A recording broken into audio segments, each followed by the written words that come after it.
এক ঘন্টায় ইসরায়েলের 10টি যুদ্ধবিমান ভূপাতিত করার দাবি করেছে ইরান। দেশটির সামরিক কর্মকর্তাদের বরাত দিয়ে তথ্য জানিয়েছে ইরানের আধা সরকারি বার্তা সংস্থা মেহের নিউজ।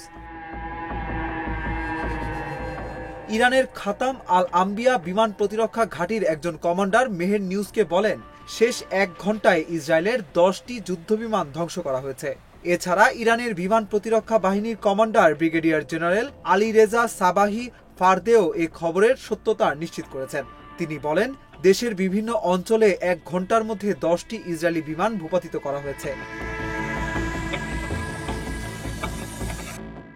ইসরায়েলের পক্ষ থেকে এ ব্যাপারে এখনো কোনো মন্তব্য পাওয়া যায়নি। তবে গতকাল রাতে ইরানের জ্বালানি ডিপো লক্ষ্য করে ব্যাপক হামলা চালিয়েছে ইসরায়েল। ইরানের জ্বালানি মন্ত্রণালয় জানিয়েছে, শনিবার রাতে ইসরায়েলি হামলায় রাজধানীর শাহরান তেল ডিপো ক্ষতিগ্রস্ত হয়েছে। অন্যদিকে ইসরায়েলি কর্তৃপক্ষ তাদের জ্বালানি ডিপোতে ইরানি হামলার ব্যাপারে মুখ না খুললেও বিবিসি জানিয়েছে, ইসরায়েলের তেলের ডিপোতে হামলার একটি যাচাই করা ভিডিও তাদের হাতে এসেছে।